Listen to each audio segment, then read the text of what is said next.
programa de hoy tenemos programado revisar las cardiopatías en el embarazo. ¿Pueden visualizar mis diapositivas, por favor? Confirmen.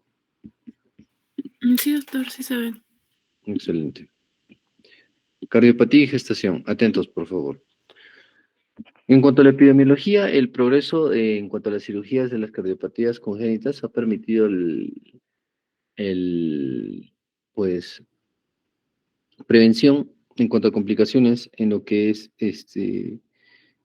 complicaciones en el embarazo. El descenso de las enfermedades reumáticas, el mejor tratamiento, en este caso los tratamientos médicos llevados a cabo y correctamente, la planificación de la gestación, la mejor diferenciación de los síntomas propios del embarazo y cambios sutiles en cuanto a lo que es la enfermedad cardíaca, más la colaboración de la especialidad de cardiología, anestesistas, y en este caso el área de obstetricia, permitieron el mejor desenlace del trabajo de parto. O vale decir, considerando y sabiendo qué cardiopatías son las que ponen en altísimo riesgo a la madre y feto. En cuanto a la mortalidad por cardiopatía, se da del 6%, 2.7% de estos pueden desencadenarse en este caso divididos en el 30% de esta cardiopatía congénita, 15% en cardiopatía isquémica y el resto en otras cardiopatías adquiridas.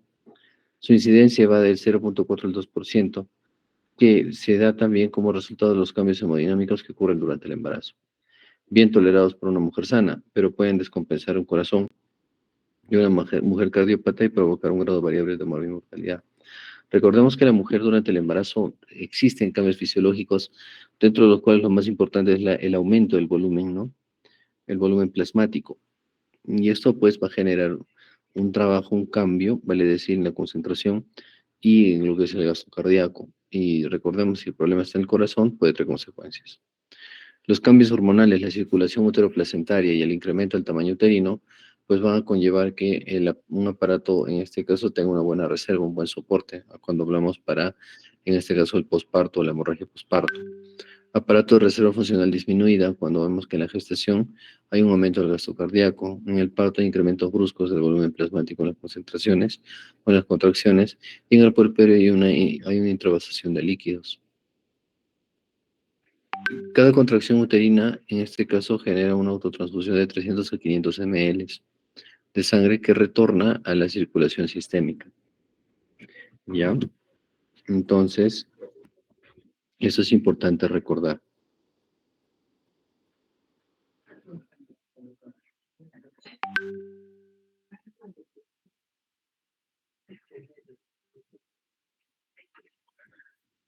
El gasto cardíaco aumenta en el 40-50% hacia el segundo trimestre, ¿verdad? El descenso, las resistencias vasculares periféricas y el estado de hipercoagulabilidad, que en este caso es mediado por la progesterona, aumentan los factores de coagulación, en este caso el 2,7,9,10, el 27,90, y el mayor concentración de fibrinógeno sérico. Y esto genera que haya un aumento en el volumen plasmático.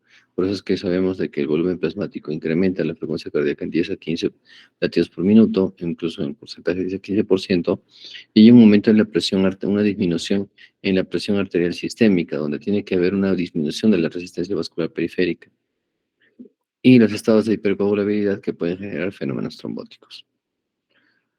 Existe un leve soplo sistólico fisiológico, pero aumento de volumen, taquicardia secundaria al aumento de volumen, disnea de esfuerzo o al aumento del tamaño uterino, ligera hipotensión por la disminución de la resistencia vascular periférica y alteraciones electrocardiográficas, esperadas fisiológicas. Este aumento es mayor en embarazos múltiples, donde se habla del 20 a 30% más. En este caso, estos cambios. Recordemos que las modificaciones dentro de lo que es el embarazo, dentro de lo que es el gasto cardíaco aumenta, como pueden ver acá. El volumen latido también aumenta cuando hablamos del volumen de precarga. Y la presión arterial sistólica tiene que disminuir. ¿Por qué? Porque hay disminución en la resistencia vascular periférica. ¿Sí? La frecuencia cardíaca, en este caso, aumenta entre 10 a 15 latidos por minuto, dijimos. Y la resistencia vascular periférica ante este incremento de volumen tiene que disminuir. ¿Sí? No se olviden, estas son preguntas de examen. Dentro de lo que es el diagnóstico diferencial de los signos y síntomas, los cambios normales en el embarazo y las sospechas de cardiopatía. Le escuchen bien. Dentro de los cambios normales puede haber fatiga con los esfuerzos. Sí, recuerden que hay una disminución en el descenso del diafragma y por ende menor expansión de los pulmones y puede generar fatiga, disnea, ortopnea, palpitaciones, síncope vasovagal, edemas, pulsaciones en las venas del cuello, pulso apical difuso aplazado. Sí, y en este caso desdoblamiento del segundo ruido y soplo sistólico, en este caso, sí, tipo 1 y 2 y murmullo venoso y arritmia sinusal. Y en las sospechas de cardiopatía, pues no podemos encontrar dolor retroesternal tras esfuerzos, es una sospecha. Disnea paroxística nocturna, que es mujer que cada vez que tiene que dormir cada vez más sentada. Ortopnea progresiva, taquicardias y arritmias, síncopes con el ejercicio, anasarca, cianosis, distensión de las venas del cuello, cardiomegalia, jadeo, desdoblamientos altos o soplos sistólicos de tipo 4 y 6 y soplo diastólico y arritmia sostenida. Entonces, hay que tener en cuenta esto como sospechas de cardiopatía. ¿Ya? Muy bien. Dentro de lo que es la clasificación de la OMS en riesgo de gestación, recordemos que la Asociación Internacional de Cardiopatía de Nueva York, el famoso NIHA, sí, dice de que las cardiopatías en lo que es la clasificación 3 y 4 son las más peligrosas, donde vemos que hay un incremento, una considerable mortalidad materna y una grave morbilidad en una clase 3 y en una clase 4 hay grave mortalidad materna y muy grave morbilidad. Condiciones en estos casos están la válvula mecánica, ventrículo derecho sistémico, circulación de Fontán, cardiopatía cianótica no reparada, otras cardiopatías congénitas complejas, síndrome de Marfan con dilatación de aorta, válvula aórtica bicúspide con dilatación aórtica, TS4, hipertensión arterial pulmonar, no se olviden con muy mal pronóstico, disfunción ventricular severa, estenosis mitral severa, estenosis aórtica severa sintomática con disfunción ventricular y con prueba de esfuerzo normal o con hipertrofia ventricular, antecedente de cardiomiopatía, periparto o disfunción ventricular, síndrome de Marfan con dilatación aórtica mayor a 45 milímetros o válvula aórtica bicúspide con dilatación aórtica mayor a 50 milímetros o coartación severa, cardiopatía cianótica no reparada con saturación menor al 85%. La influencia de la gestación sobre la cardiopatía es la siguiente. Entre las cardiopatías adquiridas asociadas a mortalidad alta, pregunta de examen, están la estenosis aórtica descompensada en el 17%, valvulopatías funcionales de clase 3 y 4, cuando hablaba de NIHA, o fibrilación auricular en el 5% de los casos.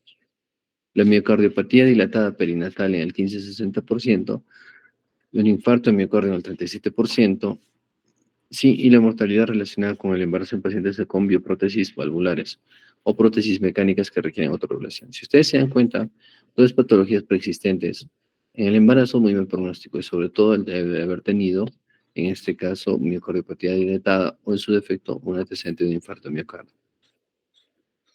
¿Y por qué? Porque básicamente un infarto de miocardio se dio por la movilización de un émbolo que fue a obstruir un vaso sanguíneo coronario y como el estado de embarazo predispone a la formación de coágulos, predispone nuevamente a otro evento similar. Un minutito, por favor.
está la patología de Epstein, la cardiopatía de Epstein, y la coartación de aorta en el 9% y el 50% de los casos, o vale decir, de mayor riesgo, sería el síndrome de Marfan, que saben que es una coagulopatia, ¿no?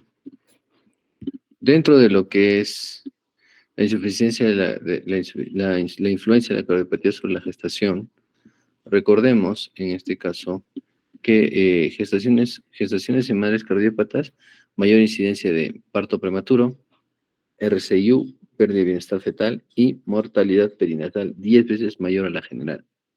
O sea que el bebé también tiene mal desenlace. En las cardiopatías congénitas, valorar el riesgo de transmisión, ¿ya? Y la cardiopatía empeora en el tiempo. Mujeres con enfermedad cardíaca que deseen tener niños deberán hacerlo lo antes posible, porque la falla cardíaca, en este caso con el tiempo, se instaura o empeora y trae un pronóstico malo. Factores de riesgo para gestantes con cardiopatía. Las clases funcionales 3 y 4, como decía, de la Asociación la Asociación de Cardiología de Nueva York, ya la Asociación del Corazón de Nueva York, o en este caso, la presencia de cianosis. Las clases 3 y 4 en general, cuando vean una pregunta de examen y te digan un hija, no, un hija paciente, gestante con un hija 3, en este caso el pronóstico no es bueno, ¿no? Y saben que estos embarazos terminan generalmente en cesárea. La función ventricular sistémica deprimida, con fracción de eyección menos del 40%, fragilidad aórtica, como es el síndrome de Marfan, dijimos que es una patología de colágeno, obstrucción en el hemicorazón izquierdo, en área de válvula mitral menos de 2 centímetros, un área de válvula aórtica menor a 1.5, gradiente de presión en la salida del ventrículo izquierdo, en este caso menos de 30 milímetros de mercurio antes del embarazo, o historia antes del embarazo de un evento adverso como la arritmia sintomática, infarto, isquemia transitoria o edema pulmonar. Entonces, el riesgo de recurrencia de la enfermedad en niños de padres con cardiopatía congénita son defecto septo-auriculoventricular, madre afectada recurrencia en 11%, y en un padre afectado una recurrencia del 4.3%. Y como pueden ver, es más la recurrencia en la madre que en el hijo. Estenosis aórtica, coartación de aorta, defecto septal auricular, estenosis pulmonar, ductus arterioso persistente, tetralogía de Fallot y demás. El consejo preconcepcional es importante. Sabemos que la situación ideal a la hora de enfrentarse a una mujer con cardiopatía que desea embarazarse es la planificación antes del embarazo. El consejo preconcepcional debe tomar la consideración de 6 aspectos. Escuchen. Definir la lesión cardíaca. Su naturaleza, función ventricular, presión pulmonar, severidad de las lesiones obstructivas, persistencia o no de Shands y presencia o no de hipoxemia. Como dijimos, hipertensión pulmonar, mal pronóstico, enfermedad en patología de Epstein. Definir el estado funcional definir el estado funcional materno. Dar un pronóstico bastante acertado. La mayoría de gestantes con cardiopatías tienen una buena relación en la clase funcional 1 y 2, como les dije, NIJA 1 y 2. La Asociación Nacional de Asociación del Corazón de Nueva York, ¿no? NIJA. 1 y 2 tienen buena clase funcional y afrontan el embarazo con buenas garantías. Ahorita vamos a hablar qué patologías, ¿no? En NIJA. Cirugía correctora paliativa. Si se realiza, suele mejorar el pronóstico para la madre y el niño, o sea, sobre todo en las cardiopatías cianóticas o obstructivas sintomáticas. La presencia de factores de riesgo adicionales, que son historia de arritmia o insuficiencia cardíaca, y el uso de fármacos con potencial teratogénico, ¿no? O sea, que sean pacientes cardiópatas medicadas sí o sí por la patología preexistente y que esta medicación sean dependientes y sean teratogénicos. Mucho cuidado. Un fármaco teratogénico es aquel de provocar malformaciones al feto, ¿no? Un producto. La esperanza de vida materna y su capacidad de cuidar el futuro hijo, la necesidad de más cirugía, riesgo de muerte súbita, capacidad funcional, pues contraindica un embarazo.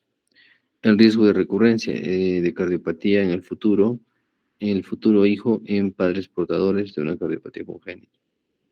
La valoración es el consejo preconcepcional y debe ser capaz de dar un pronóstico de riesgo para la madre y el feto. En pocas palabras, tienes patología cardíaca, un hija 1 y 2, pues tiene buen pronóstico. Un NIJA 3 y 4, mal pronóstico. Y ahora vamos a hablar del cuadro, ¿no? ¿Qué patologías están, en este caso, consideradas en una clase funcional NIJA 1, 2, 3 y 4? Contraindicar la gestación cuando haya riesgo materno-fetal alto, o sea, no tiene por qué embarazarse. Planificar el momento y el tratamiento más adecuados para iniciar y continuar el embarazo. Situaciones que desaconsejan el embarazo. Miren, desaconsejarse el embarazo o en caso de producirse, puede recomendarse su interrupción en un grado funcional 3 o 4 cuando hay compromiso severo de la función cardíaca, cuando no hay posibilidades de realizar un tratamiento de estas lesiones o operarlas, o un tratamiento intervencionista o quirúrgico. Hipertensión pulmonar, nunca se olviden, mal pronóstico, mortalidad materna y fetal superior al 50%. Lesiones obstructivas izquierdas severas con datos de difusión sistólica como la estenosis aórtica severa, coartación de aorta y hipertensión no tratable. El síndrome de Marfan con la dilatación de la raíz de aorta más de 4 o 5 centímetros o inferior, si existe historia familiar de rotura aórtica, por el importante riesgo de disección o rotura aórtica durante el embarazo. Cardiopatías congénitas con cianosis y grado funcional 3 y 4 que determinan una elevada incidencia de abortos espontáneos y debe valorarse el riesgo asociado de herencia y cardiopatía congénita. Cardiopatías complejas cianóticas, regularizar o realizarse riguroso consejo obstétrico y valorar la posibilidad de aborto terapéutico. Y las portadoras de válvula cardíaca artificiales que precisan anticoagulación y otros cuidados que aumentan el riesgo materno-fetal. Recordemos que el embarazo ya es un estado procoagulatorio y si tenemos una paciente portadora de válvula mecánica o biológica, sabemos que tienen que estar anticoaguladas, ¿cierto? Y por esta razón, como tenemos el factor procoagulante, habría mayor riesgo de formación de trombos. La miocardiopatía asociada al embarazo tiene un elevado riesgo de recidiva con consecuencias impredecibles en la evolución de la función ventricular. Realizarse una interrupción del embarazo. Riesgo más conforme aumenta la edad gestacional, por lo que se intentará hacer lo posible en el primer trimestre. Si es una patología tipo NIJA 3-4, ya sabemos que el aborto terapéutico es el indicado, porque sabemos que este embarazo pone en riesgo la vida de la madre. El grado con anestesia local es el método de elección. Sabemos que no podemos usar anestésicos sistémicos, vale decir por la patología cardíaca persistente, dependiendo cuál de estas tengamos, pero tipo 3 y 4 contraindicadas, ¿no? El uso de antiprostágenos por vía oral y prostaglandinas por vía vaginal puede estar contraindicado. Los efectos hemodinámicos impredecibles, vasodilatación sistémica como hipotensión, aumento de la cianosis, riesgo de hemorragia y o de retención de restos que aumentan el riesgo de infección.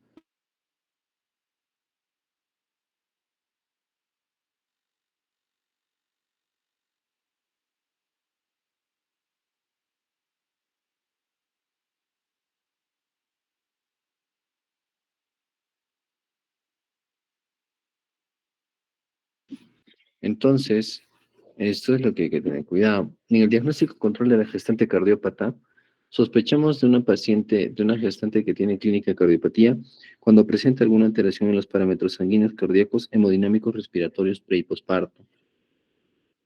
Se exacerban los signos y síntomas normales presentes en el embarazo y por lo que se tiene que hacer el diagnóstico diferencial.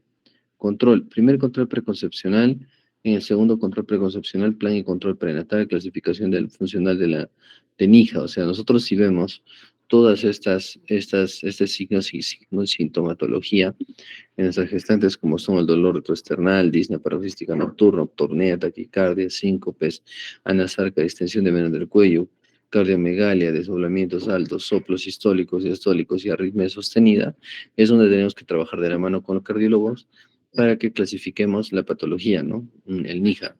Si es una cardiopatía tipo 1, 2, 3 y 4, sabemos que las 3 y 4 son las que tienen mal pronóstico.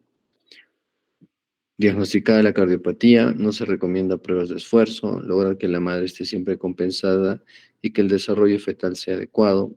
Tercero, asistencia al parto durante las primeras 48 horas, hay riesgo de insuficiencia cardíaca congestiva y se debe hacer vigilancia extrema controlando líquidos y diuresis. Monitorización por electrocardiograma, presión arterial y saturación de oxígeno. Las cardiopatías asociadas a la gestación. están valvulopatías, están la cardiopatía, estenosis mitrales sintomáticas y estenosis mitrales asintomáticas, insuficiencia mitral, estenosis aórtica, insuficiencia aórtica, estenosis pulmonar. La estenosis mitral produce insuficiencia cardíaca por pobre sobrecarga de líquidos. La insuficiencia mitral, la función ventricular mejora con la disminución de la poscarga. La estenosis aórtica se tolera la estenosis moderada y la estenosis severa es mortal con disminución de la precarga. Por ejemplo, hemorragia obstétrica o anestesia regional. La insuficiencia aórtica, la función ventricular mejora con disminución de la poscarga. Y la estenosis pulmonar leve, generalmente bien tolerada. Estenosis severa asociada a insuficiencia cardíaca congestiva derecha y arritmias auriculares. Dentro de las categorías están las cardiopatías congénitas,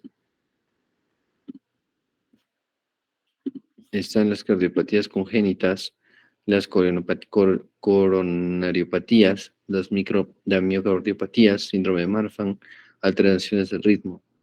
Dentro de esas están la comunicación interauricular, ventricular, persistencia del conducto arterioso, sí, las congénitas estoy hablando, coartación aórtica, síndrome de Eisenmenger, sí, cianógenas como la trilogía Fallot. La gestación CIA, complicaciones tromboembólicas, preeclampsia y RCIU. CIB, no hay evidencia de riesgo obstétrico. En este caso, comunicación auricular, hay mayor riesgo de hipertensión sistémica. Sí, síndrome de Eisenmenger durante el embarazo, hay vasodilatación sistémica durante el aumenta el shunt derecha-izquierda y disminuye el flujo pulmonar, lo que conduce a un aumento de la cianosis y reducción del gasto cardíaco. En las coronariopatías está la insuficiencia, el infarto agudo de miocardio y las arritmias sinusales, que eventos previos ponen en riesgo a eventos cardíacos mayores durante el embarazo, porque eso es un estado procoagulatorio. En las miocardiopatías está la hipertrofia, ¿no? Sí. Riesgo de nacimiento prematuro, disfunción diastólica, arritmia. Disección de aorta por síndrome de Marfan o asociada a disección aguda de aorta, prolapso mitral o arritmias. Riesgo del 3% aproximadamente de infarto de miocardio.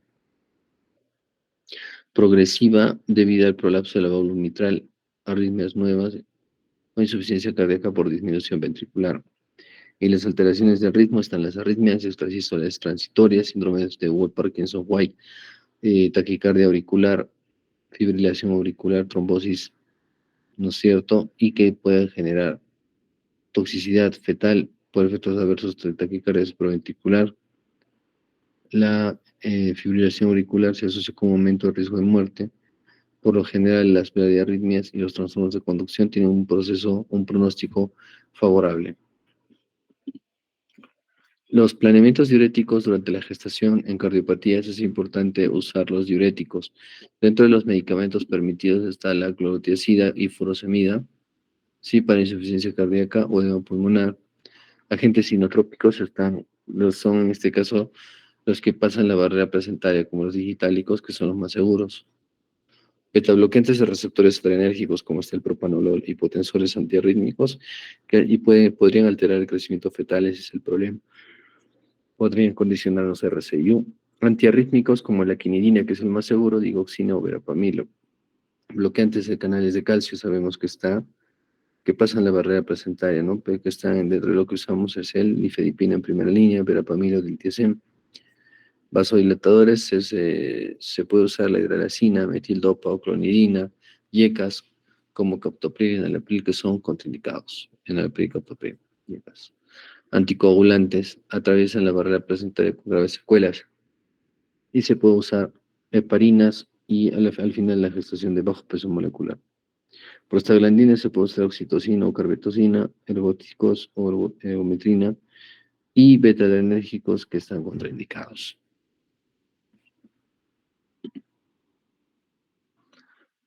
Valoración. El seguimiento de la clase funcional NIJA en cada visita, indicación o el riesgo-beneficio de la profilaxis tromboembólica, adaptar la actividad física a la cardiopatía en base a la clase funcional, asimismo en pacientes con riesgo de insuficiencia cardíaca. La restricción hídrica es importante y el aporte del sodio de máximo 1.5 litros día en lo que es restricción hídrica y el aporte de sodio. Recordar la posible mala tolerancia del decúbito supino por la disminución del retorno venoso. Suplemento de hierro para evitar el componente de anemia ferropénica. Y aquí tenemos la clasificación NIJA, ¿no? Una clase 1, estoque cardiopatía asintomática sin limitación de la actividad cardíaca. Un NIJA 2, presenta disnea, grandes esfuerzos. La actividad ordinaria puede producir palpitaciones, disnea y angina, o disnea a mínimos esfuerzos, un grado 3, y grado 4, disneas en reposo. El seguimiento materno-fetal, podemos ver la valoración de la viabilidad de gestación, solicitar controles, analítica, ecografía en el primer trimestre, ecocardiografía fetal precoz, sí, para evaluación, ecografía y cribado habitual del primer y segundo trimestre, servirán para observar el crecimiento fetal en el tercer trimestre, y gestantes con uso de betabloqueantes, cardiopatías congénitas o valvulares. Valoración preanestesia. Sí, dentro de lo que es la valoración preanestesia, es importante el primer control a las 34 semanas o en su defecto tener 2 controles entre las 20 y 34 semanas, donde hay valoración multidisciplinaria, anestesiología, cardio y materno-fetal. Con esas pacientes con cardiopatía no es que les lleves hasta el final del embarazo y recién planifiques el riesgo anestésico, pues estas pacientes deben ser valoradas de inicio hasta las primeras 20 semanas. ¿Sí? Muy bien. El parto, el manejo del parto, es importante la analgesia con analgesia peridural, combinación epidural, intradural. ¿Sí? La monitorización se inicia durante el trabajo de parto y se mantendrá en intraparto y durante 12 o 24 horas postparto. Electrocardiograma, presión arterial, no invasiva y pulsioximetría. Las indicaciones para cesárea están la indicación obstétrica.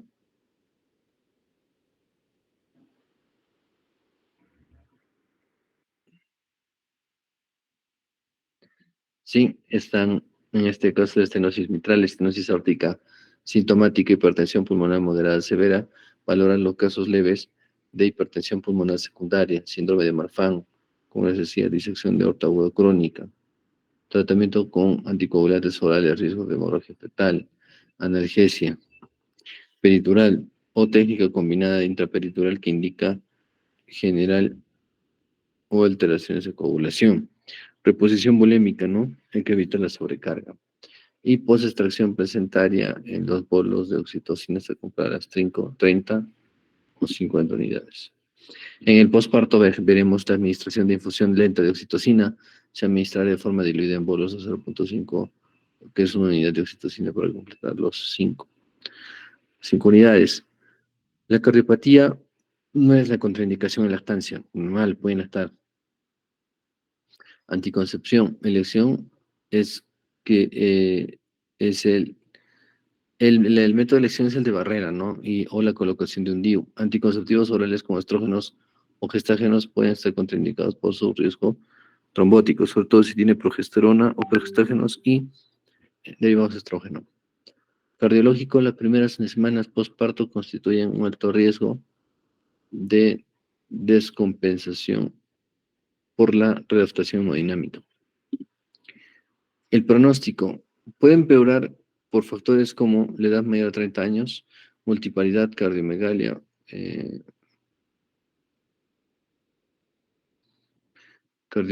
fibrilación auricular, gemelaridad, antecedentes de fiebre reumática. Generalmente es por el ejazo que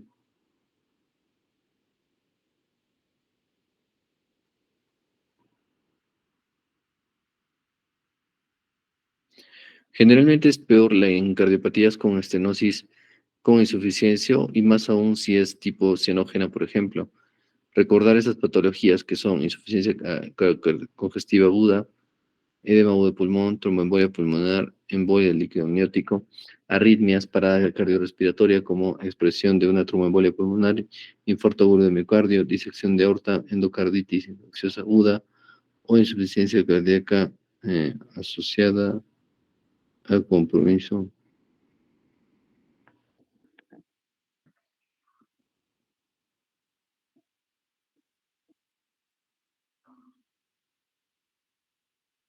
Recordemos también que la disección de aorta, endocarditis infecciosa, insuficiencia cardíaca congestiva asociada a compromisos del músculo cardíaco que aparece en los últimos 6 meses de la gestación, los primeros 6 meses de parto. La cardiopatía identificada empeora con el tiempo. Y ese es el motivo muchas veces que se prefiere detener la descendencia, o sea, ya estas pacientes básicamente podría ser ligarlas, ¿no? Evitar que se embaracen. La cardiopatía puede repercutir en la gestación como aborto, parto prematuro o RCIO. Y la mortalidad perinatal más se elevará según el grado de insuficiencia o tipo de cardiopatía. En general, el pronóstico fetal es peor en la fibrilación auricular.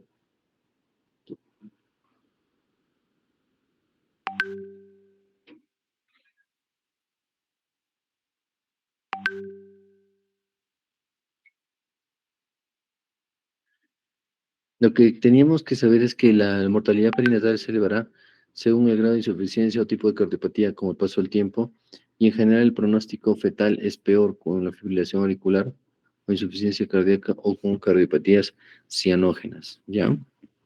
Esto es lo importante que tienen que recordar en cuanto al pronóstico. Lo importante es saber en el manejo de parto, lo importante es saber las cardiopatías más frecuentes que están por categorías cianógenas, coronarias, miocardiópatas, síndrome de Harman, sí, que son patologías que pues predisponen, ¿no?, a la paciente.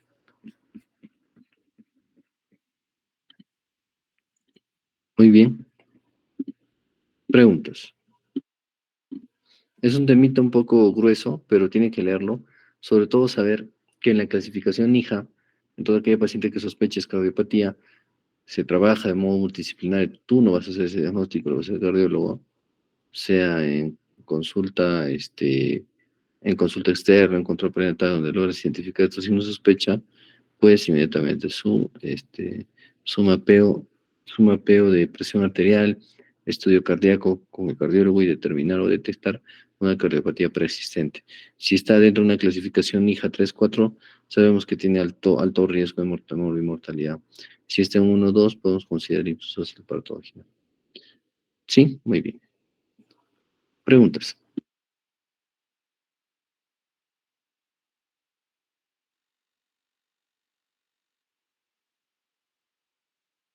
¿Todo claro? Milagros, Yulmar, Gredi, Valeria, ¿todo claro?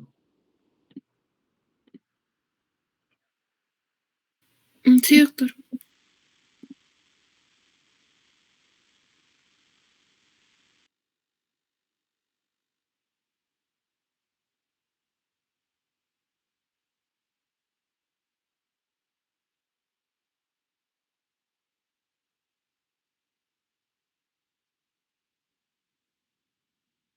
Muy bien, si no hay preguntas, pasamos al siguiente tema.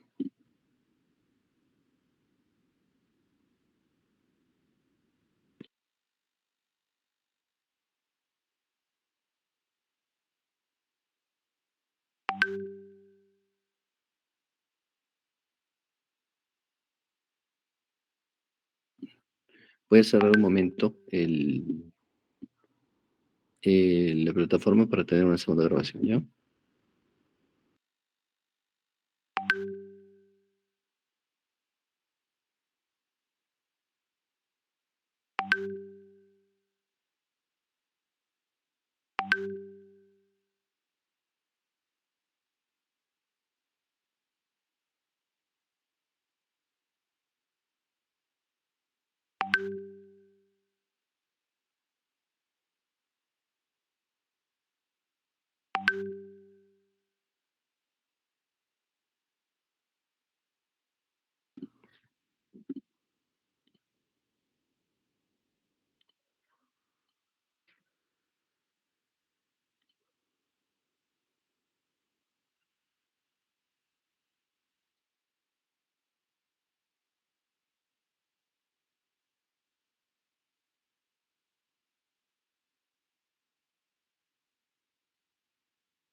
Muy bien, pueden visualizar mis diapositivas. Sí, doctor. Diabetes y gestación. Atentos, por favor, atentos.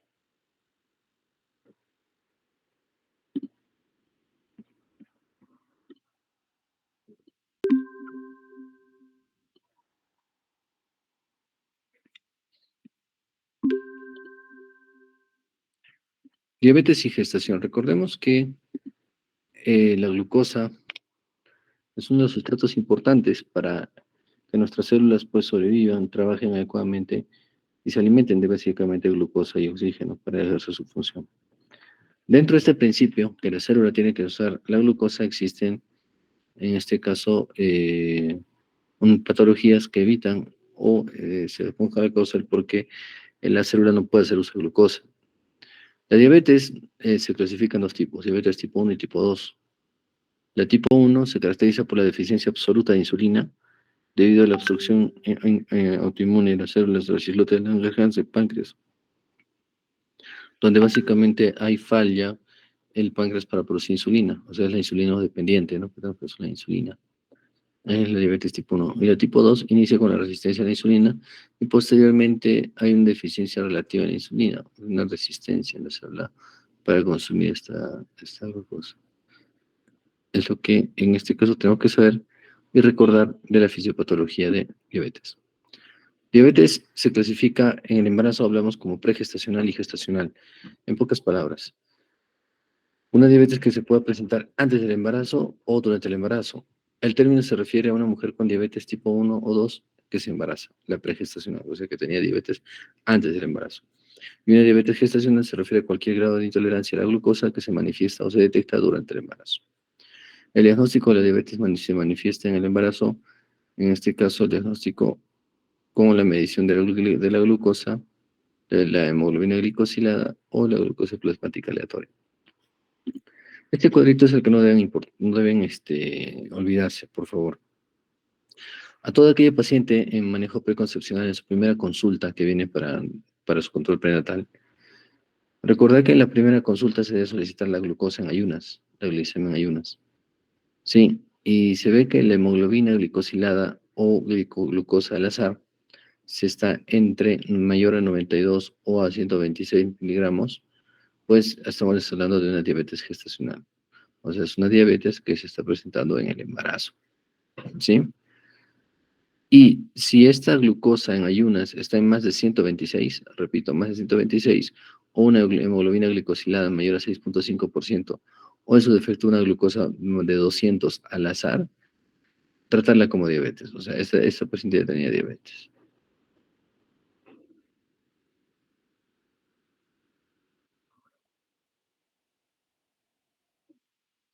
Cuando hablamos de que encontramos una glucosa en ayunas menos de 92, porque el corte es más de 92 a 126, tenemos una menos de 92, si queremos ver el corte, podemos hacer la prueba la prueba de test de tolerancia a la glucosa, test tolerancia a la glucosa, o la que llamamos el test de Sullivan, donde nosotros vemos que si la prueba de test de tolerancia a los 75 gramos de glicemia en la primera hora está en menos de 180, todo está bien. Si está en menos de 153 en la segunda hora, está bien. Pero si vemos de que tenemos una glucosa en ayunas al azar mayor a 126, eso es una diabetes gestacional. Y punto. Recordemos que la glucosa que ingresa al feto, o sea, la madre, tiene glucosa alrededor o varias en su sistema circulatorio para que ésta sea aprovechada por las células de la madre y a su vez estas células pueden ir hacia la placenta, para el feto, ¿cierto? Muy bien. Entonces, como hay este incremento de glucosa en sangre y pues podría condicionar también a que el feto siga creciendo, que ese es uno de los problemas en la diabetes del embarazo. Pasa que los fetos son muy grandes, se llaman fetos macrosómicos.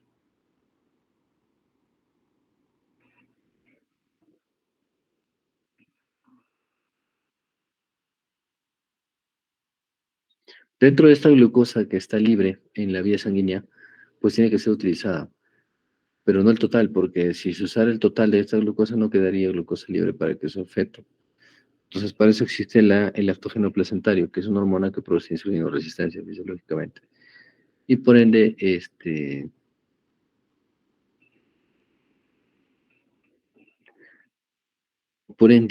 importante nosotros tener los controles de glucosa desde el primer control prenatal, ¿ya? La diabetes pregestacional se diagnostica en entre el 4 y 5% de las gestantes, ¿sí? Sí, de estas el 12% con diabetes pregestacional y 88% que desarrolla diabetes en el embarazo. El diagnóstico es fácil cuando presenta clínica, ¿no? Como es la poliaquiuria, la polidipsia, la pérdida de peso, falta de energía, o comer de manera desmedida, dice acá, ¿sí? Claro que pues podría predisponer a la mayor ganancia de peso y predisposición de glucosa libre en sangre, que sabemos que la glucosa libre en sangre es tóxico también por los riñones, ¿no? Impacto sobre el embarazo, abortos espontáneos, escúchame bien, abortos espontáneos, parto prematuro y malformaciones. Doctor, ¿y la diabetes me puede traer como consecuencia malformaciones? Sí. ¿Y cuál de ellas, doctor? Las cardiopatías, sobre todo. Miren, o sea, los efectos sobre el embarazo, sobre el embarazo, vale decir, efecto, uno de lo que es el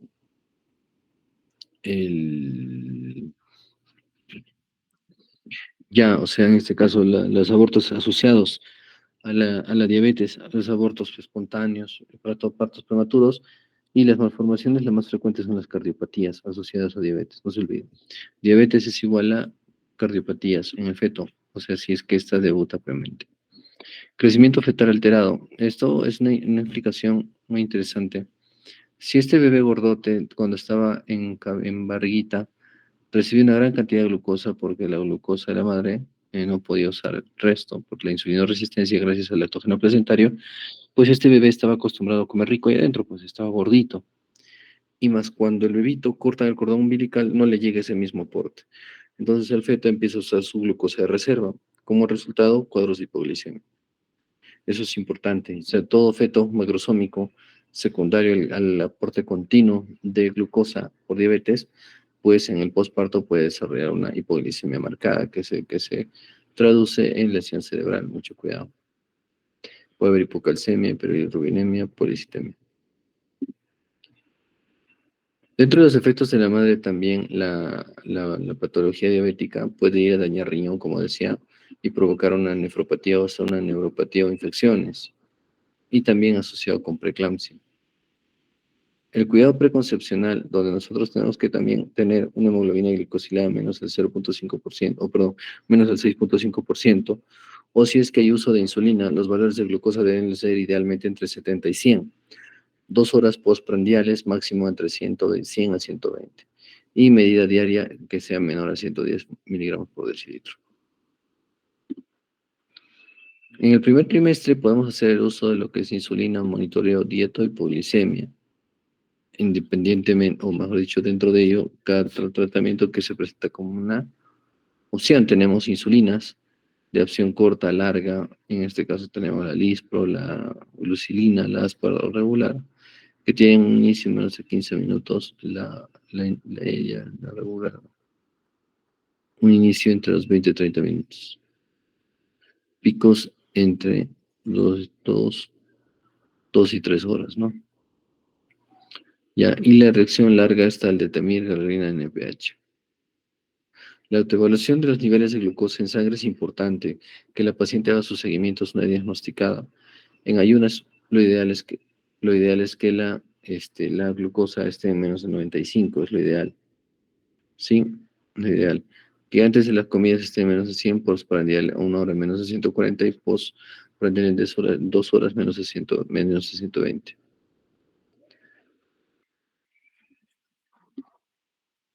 En el segundo trimestre, los exámenes ecográficos de efectos del tubo neural, anomalías cardíacas, también hay que tener mucho cuidado, te pueden estar asociados.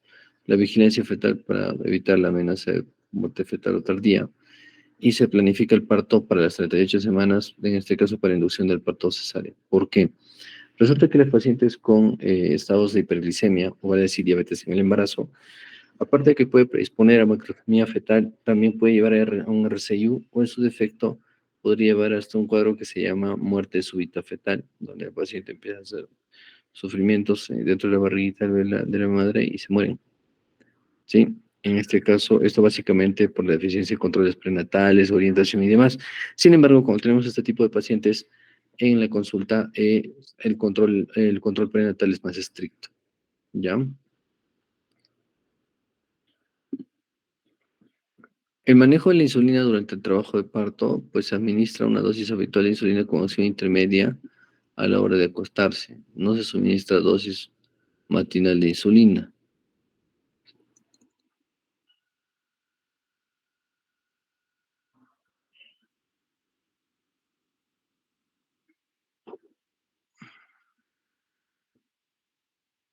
Dentro de lo que es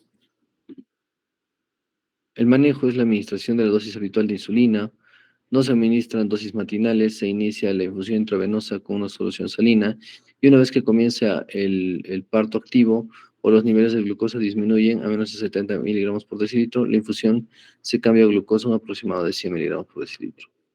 Los niveles de glucosa se controlan cada hora, por si acaso. Estamos hablando en parte puerperio. Sí, cada hora utilizando un medidor de cabecera que le permita el ajuste de velocidad de infusión de insulina o glucosa. La insulina regular de acción corta se administra mediante infusión intravenosa a velocidades de 1.25 unidades hora. Si los niveles de glucosa superan los 100 miligramos, en este caso. En el puerperio no requiere insulina durante las primeras 24 horas y reinician los agentes orales. Claro, o sea, una vez que da parto la paciente también se controla todo esto, ¿no? La glicemia, o sea, cómo cambia, o sea, todo se normaliza. Y la diabetes gestacional, la disminución de la tolerancia a los hidratos de carbono y gravedad variable que se diagnostica por primera vez durante la gestación. 5% de mujeres embarazadas sufren diabetes gestacional y los valores que se consideran alterados en la diabetes gestacional son diferentes en los que se utiliza para diagnosticar diabetes mellitus en personas no embarazadas. Claro. Sabemos que toda aquella paciente para el diagnóstico de diabetes mellitus, en nuestra primera consulta, si su glicemia está entre 92 a 100 menos de 126, en este caso, sí, estamos hablando de una diabetes gestacional. Lo ideal es que esté en menos de 92, lo ideal. Si está en más de 126, sospecharé en una diabetes, tal como una diabetes preexistente, en ayunas, o en su defecto, en una glucosa en ayunas mayor a 200. ¿Sí? Y por último, decíamos que una glucosa en ayunas de 92 o se le realiza una prueba de test de tolerancia a la glucosa, ¿no? O test de Osulio.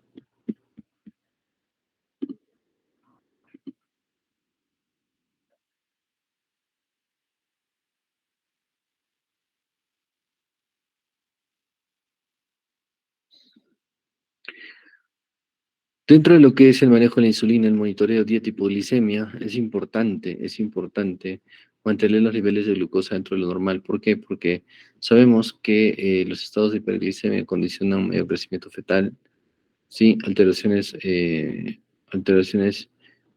como son, en este caso, alteraciones dentro de lo que es el líquido amniótico. Recuerden que los pacientes con diabetes están relacionados con macrosómicos o RCIU o polidramnios. Mucho cuidado con eso. La autoevaluación de los niveles de glucosa en sangre, como les decía, en ayunas es menor, lo ideal menor a 95-92. Antes de las comidas debe ser con promedio de 100 miligramos por 100 miligramos, postprandial en una hora con 140 y postprandial en 2 horas de 120. Ya, mucho cuidado con eso. Los exámenes ecográficos de efectos del tumor neural, anomalías cardíacas. En el tercer trimestre que tenemos que ver, vigilancia fetal para evitar la amenaza de muerte fetal tardía. Se planifica el parto de 38 horas.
Otro importante en el tercer trimestre es la vigilancia fetal para evitar la amenaza de muerte fetal tardía o la muerte súbita del producto en la gestación y embarazo de paciente diabético.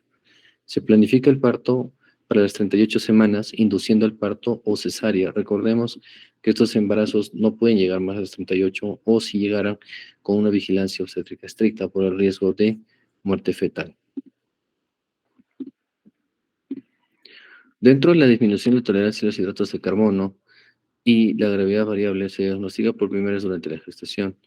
5% de las mujeres embarazadas sufren diabetes gestacional y los valores que se consideran alterados en la diabetes gestacional son diferentes a los que se utilizan para diagnosticar la diabetes mellitus, ya dijimos, no embarazadas. La raza, en este caso, la diabetes gestacional previa es un factor predisponente, más frecuente en raza negra que en raza blanca, edad materna avanzada, más de 35 años, hipertensión inducida en el embarazo, que es un factor de riesgo y son factores no modificables, como el embarazo y la hiperglicemia, ¿no? Y síndrome de ovario poliquístico. Dentro de lo que son los factores modificables están nutrición inadecuada, obesidad, sedentarismo, hipertensión.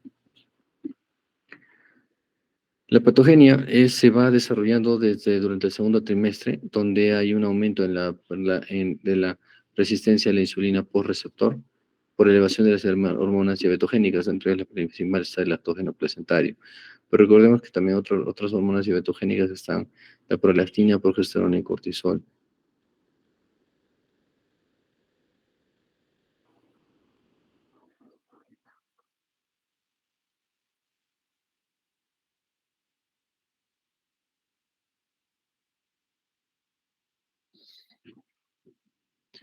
Dentro de esos factores modificables, como les dije, estaba la nutrición inadecuada, obesidad, sedentarismo, hipertensión, factores modificables. La patogenia, dijimos que pues hay un incremento de las hormonas diabetogénicas y disminución de la secreción de la insulina. Secundariamente, la insulina resistencia, entonces no hay uso de glucosa y glucosa libre de sangre. Conclusión, más glucosa al feto, igual este crece más. Acostumbrado a la gran cantidad de alimento, por decirlo así, la glucosa al día de nacimiento, pues está sujeto a cuadros de hipoglicemia agudos, ¿no? Posterior al clampaje de cordón, mucho cuidado. El diagnóstico ya dijimos en los valores de glicemia, ¿sí? Utilizando valores ya sea en ayunas, la primera ayuna de mañana o postprandiales, ¿sí? Eso es importante. La prueba de tolerancia oral o el test de O'Sullivan se usa 75 gramos de glucosa anhidra, pueden tomarlo con jugo de naranja o demás, y hacer las tomas, en este caso, a la primera toma en ayuno de 92, a la primera hora post ingesta de 108 y a la segunda hora mayor de 153. Si fuera mayor de 180 o 153, a la segunda hora diabetes gestacional. Y esto se realiza a partir de las 24 o 28 semanas. ¿Por qué, doctor? Porque hacia las 24 y 28 semanas existe un incremento, un pico del lactógeno placentario. Y estas son las edades ideales para hacer el estudio y descarte de diabetes gestacional. Dentro de impactos del embarazo, puede afectar a la madre el embarazo, al parto, al bebé y a largo plazo es un factor de riesgo cardiovascular para ambos. Dentro de los impactos o factores de riesgo a desarrollar preeclampsia, polidramnios, riesgo de parto prematuro, mayor incidencia de cesáreas por fetos macrosómicos, recién nacidos pretérmino, recién nacidos pequeños por edad gestacional, riesgo de hipoglicemia y mayor probabilidad de desarrollar diabetes en el futuro, y un aumento de riesgo cardiovascular y en la madre y en su descendencia. El tratamiento debe iniciarse lo más antes posible y debe ser remitida a una unidad de diabetes en el embarazo. El principal objetivo es el control metabólico, que consiste en mantener la euglicemia, el nivel bajo de glucosa, para evitar complicaciones obstétricas y perinatales, sin provocar perjuicios a la salud materna. La glucosa basal, lo ideal es menos de 95-92 milimoles, ¿sí? Y pues las medidas están en la dieta, el ejercicio físico y tratamiento adicional. Dentro de la dieta normocalórica o no restrictiva adaptativa, proporción de hidratos de carbono de absorción lenta, proteínas en 20% y grasas a predominio monoinsaturado. 3 comidas diarias y dos tentepiés o mm, vale decir porciones divididas durante 5 veces al día, como comen los niños, para evitar las hipoglicemias o en ayunas e hiperglicemias postprandiales. El examen físico aumenta el consumo de glucosa, mejora la sensibilidad a insulina, ejercicio aerobio moderado. Y tratamiento adicional si no se han conseguido los objetivos dentro del control metabólico.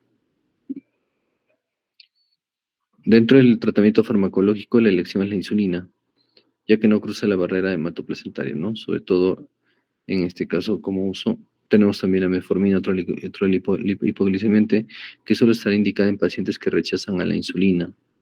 850 miligramos por la noche durante una semana y se aumenta a 850 miligramos 2 veces al día.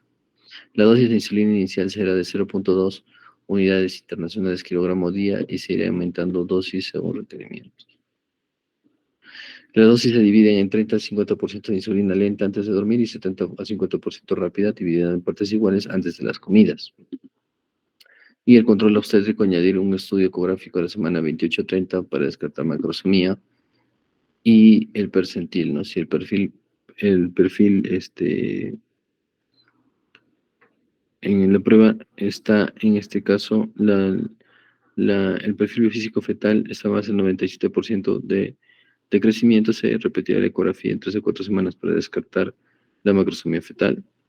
Gestantes con mal control metabólico y tratamiento insulínico, control de bienestar fetal de las 36 a 38 semanas. La finalización de la gestación, la diabetes gestacional leve, los criterios de finalización no diferirán de los empleados en la población obstétrica en general. Si buen control metabólico, finaliza según condiciones obstétricas. Si presenta mal control metabólico, plantear o terminar embarazo a partir de semana 37 sin complicaciones metabólicas fetales. Y si el ponderado es de más de 4 kilos 500, se finalizará mediante cesárea electiva a partir de esa semana 39. Y si el promedio es de más de 4 kilos, se finalizará de modo electivo a partir de esta primera semana. La de 4,500 ya es grande, ¿verdad? Y la de 4 kilos es relativo. ¿Por qué? Porque depende también de la pelvis materna. Pues si tiene buena pelvis, hay chance o campo para que el bebé nazca. Control intraparto. En la fase latente, la monitorización de glucemia capilar, en este caso entre 70 y 110, sin cetonuria. Control glicémico antes y después de las comidas en caso de restricción de ingestas. A los controles serán cada 4 horas, a 6 horas. Y en la fase activa suministrar aporte suficiente de glucosa por vía parenteral para evitar la cetosis del ayuno. Y se realizarán controles cada 1 a 2 horas. Sí, ahí está el test de O'Sullivan o el test de tolerancia a glucosa anhidra. El seguimiento posparto, quinta conferencia de talla internacional, nos dice que en el posparto, tiempo 1, 2, 3 días, la glucosa plasmática en ayunas aleatoria nos permite detectar diabetes manifiesta o persistente. En el posparto temprano, 6 a 12 semanas, el examen donde nos habla de 75 gramos de prueba en test de tolerancia a la glucosa anhidra en 2 horas, pues en efecto estos van subiendo en el tiempo, ¿no? Y la clasificación postparto de metabolismo de la glucosa.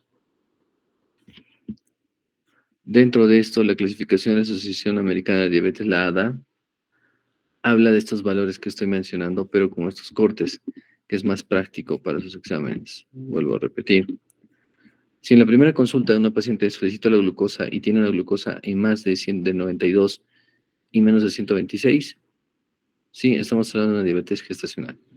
Más de 92 y menos de 126, diabetes gestacional.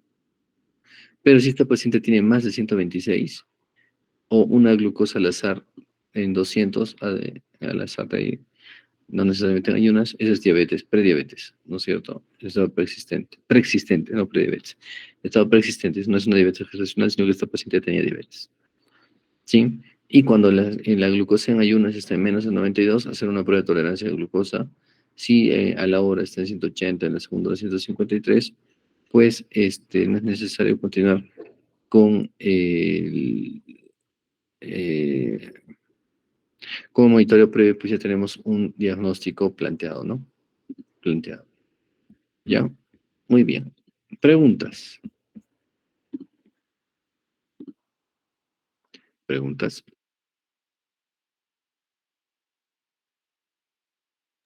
Tori, ¿cuántas tablas vamos a usar para clasificar la diabetes? Porque existe un montón.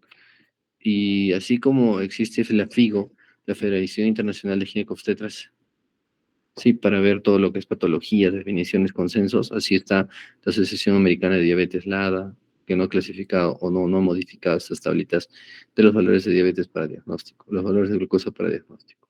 ¿Ya? No se olvide, por favor. Todo paciente con diabetes pregestacional, mal pronóstico, riesgo, alto riesgo de muerte fetal, paciente diagnosticada con diabetes gestacional, o sea, durante el embarazo, pues más riesgo de, en este caso, macrosomía, RCIU, polidramios y demás, o partos hasta pretérminos. ¿Ya? ¿Por qué decía una parte, doctor, operar ya a las 39 semanas, programar la cesárea? ¿Por qué no antes? Simple. Si yo opero a una paciente de 37 semanas, tengo la posibilidad de equivocarme en 2 semanas.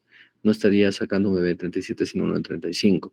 Sin embargo, si opero una de 39 y el margen de error es de más o menos 2 semanas, pues me estaría operando una de 37 o de 41, que estaría dentro de lo normal. Por eso es que la terminación de gestación, en este caso programadas, generalmente es a las 39 o la semana 39.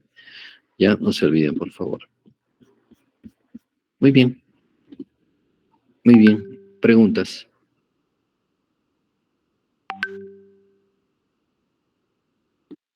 Todo claro.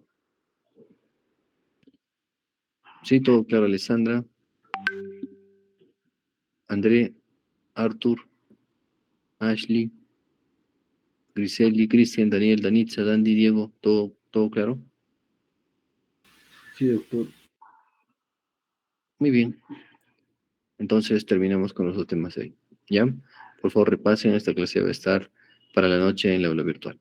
Por favor, repasen porque es más teoría. Hay que memorizar valores y demás. ¿Ya? Muy bien. Que tengan buena tarde. Sería todo. Gracias. Gracias. Gracias. Doctor.